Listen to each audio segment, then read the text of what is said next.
That was one of the cutest cat videos I have ever seen. Now we turn to WTAR's most knowledge enriching segment, the weekly focal firm. This week's focal firm focuses on the department store of the South, Belk. Recently, Belk has fallen on hard times due to industry trends and internal strategic turmoil. We turn to our senior retail correspondent, Andrew Kaufman, in the field to further break down this story. Thank you, Andrew. Glad you're getting good use out of that tire I lent you.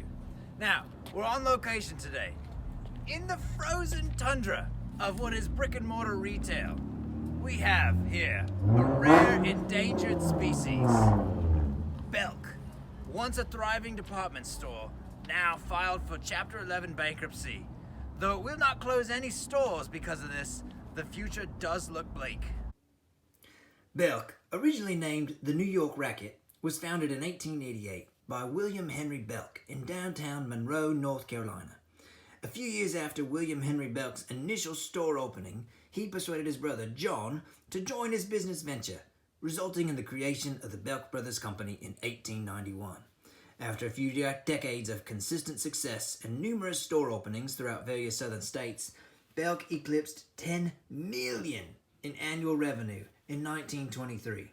They achieved this through an acute cost-advantage strategy, which made them the self-proclaimed cheapest store on earth.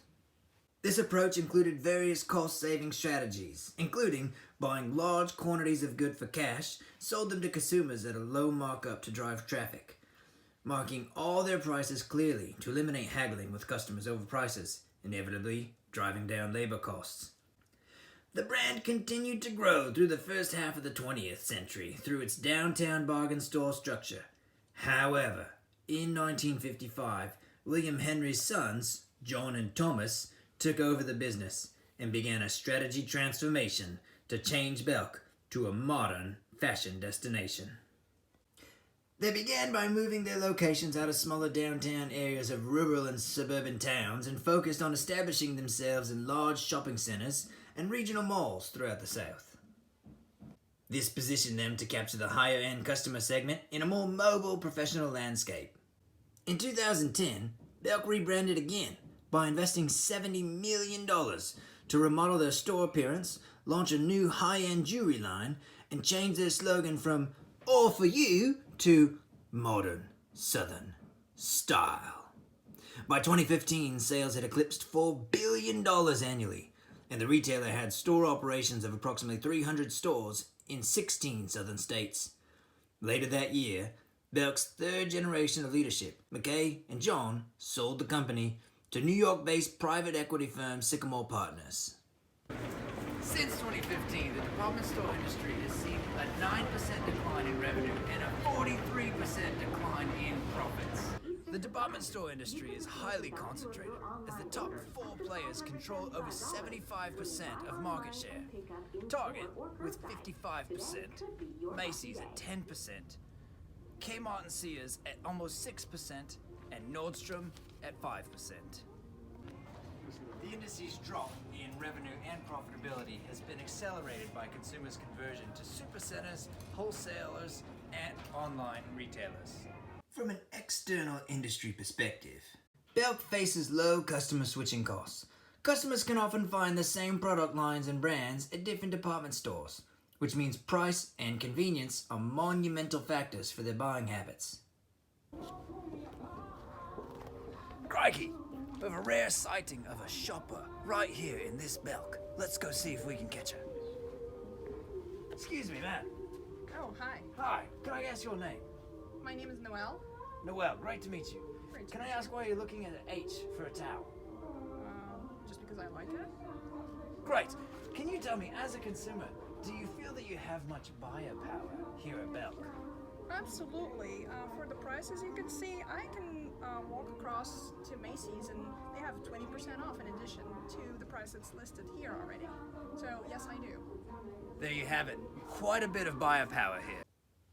From a product line perspective, Target has a larger selection of goods, including grocery, pharmacy, and pet goods, as well as the department store staples of clothing, houseware, and home appliances, which allows for increased shopper convenience.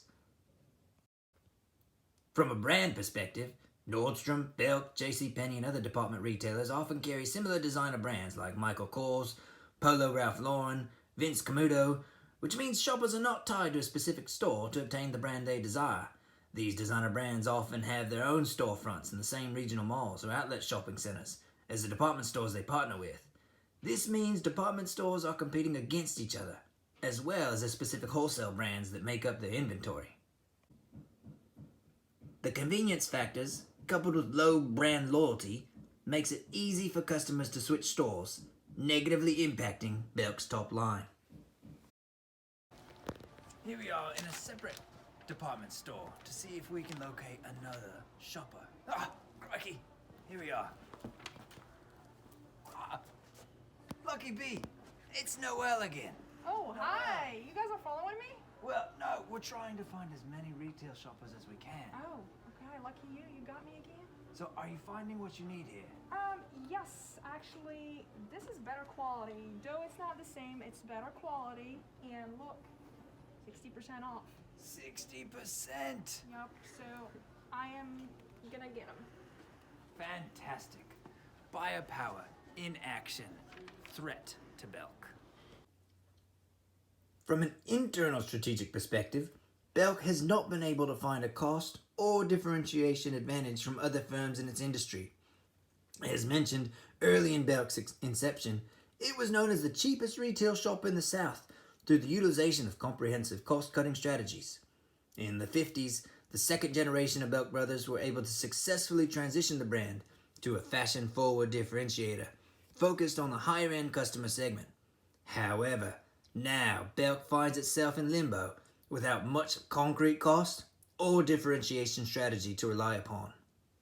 Low consumer switching costs, increased retail competition, and an internal identity crisis has positioned Belk poorly over the recent years. The COVID-19 pandemic was the final knockout blow that has driven Belk's ownership to file for Chapter 11. As the company comes out of the filing and restructures its business, it will need to answer some very tough questions very quickly. Without a succinct competitive advantage strategy, the 133-year-old Southern Charm retailer could be in trouble. This has been WTAR's weekly Focal Firm. Hope you enjoyed. Back to you, Andrew. Thank you, Andrew. We do hope that Belk is able to turn it around soon. Now, for WTAR, I'm Andrew Kaufman.